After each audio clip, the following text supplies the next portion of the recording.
Every time Ford launches a redesigned F-150, the first couple of model years are the ones owners end up paying for. The 2015 aluminum trucks, the 2017 10-speeds, the 2021 hybrids. Every one of them got noticeably better a few years in. So if you're holding off on buying because a new F-150 is coming, understand what you're actually waiting for. The first build of an unproven truck, and you'd be waiting until 2028, not next year. So let's settle it properly. When waiting is the right call, when it costs you, what actually changes for 2027, and which trucks in this generation are the sorted ones. Let's prove it fast. 2015 brought the aluminum body, a real engineering leap, and body shops needed new equipment and certification before they could repair one. 2017 brought the 10-speed, which took at least 5 rounds of shift calibration bulletins, plus a known internal weak point on 2017 to 2020 trucks. 2021 brought the PowerBoost hybrid, which has struggled in owner reliability surveys ever since. Same pattern 3 times. Ford makes a major change, early buyers expose the weak points, and later model years get the revisions. You can watch it happen inside a single generation. The 2018 2.7 EcoBoost added port injection to cut a known deposit problem, and the 2021 5.0 fixed the oil consumption that hit 2018 to 2020 trucks. So here's your actual choice. Stated plainly, the most mature version of this generation, or the least proven version of the next. Which puts a date on it. This generation arrived for 2021, was refreshed for 2024, and the next redesign has been pushed to 2028. Production reported to begin that spring, so 2027 is a carryover year. Before buying late in any generation, I want 3 things true. Here's exactly where today's F-150 stands on each. Are the powertrains carryover or new? Carryover.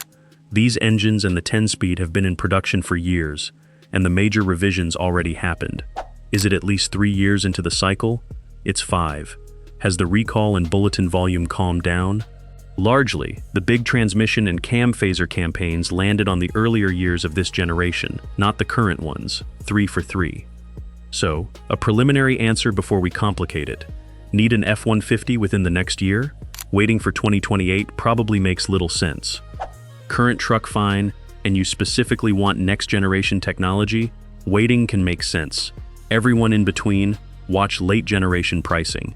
Now let's test what could make each of those wrong. Start with 2027, because there's one reported change that could genuinely affect your decision, and it isn't the colors. A leaked order guide, not a Ford announcement, indicates the standard 2.7-liter EcoBoost is being discontinued. Treat that as reported, not confirmed. But if the 2.7 is specifically the engine you want, it flips the logic entirely. Waiting reduces your choices instead of improving them. The same document mentions a new EcoBoost V6, fresh colors and 4 packages, all secondary next to losing an engine from the lineup. Practical version. If you've decided on a 2.7, that's an argument for shopping sooner, not later, and worth confirming what's on the lot before Ford makes it official. And if what's really driving your hesitation is Chevy, yes, the Silverado is redesigned for 2027, and that one is official. But run it through the same 3 questions. New powertrains, year 1 of the cycle, no bulletin history to calm down, because there isn't any yet. It's a first-year platform with no ownership record. That's not a knock on Chevy, it's the same test, applied evenly. Now the part that should settle it for anyone leaning toward waiting. What are you actually committing to? Roughly 2 model years, an engine lineup Ford hasn't announced, pricing nobody has seen, specifications that don't exist publicly, and a launch date that has already moved once, which means it can move again. If it slips, you've spent another year in the vehicle you were trying to replace. And be clear about what first-year risk actually means, because it's not abstract. You are the sorting process. The bulletins that make year 3 of a generation a good buy exist because year 1 owners took their trucks in and reported what broke. Somebody has to be that owner. The only question is whether it's you. You're not waiting for a truck you've compared and chosen. You're waiting for information that doesn't exist yet.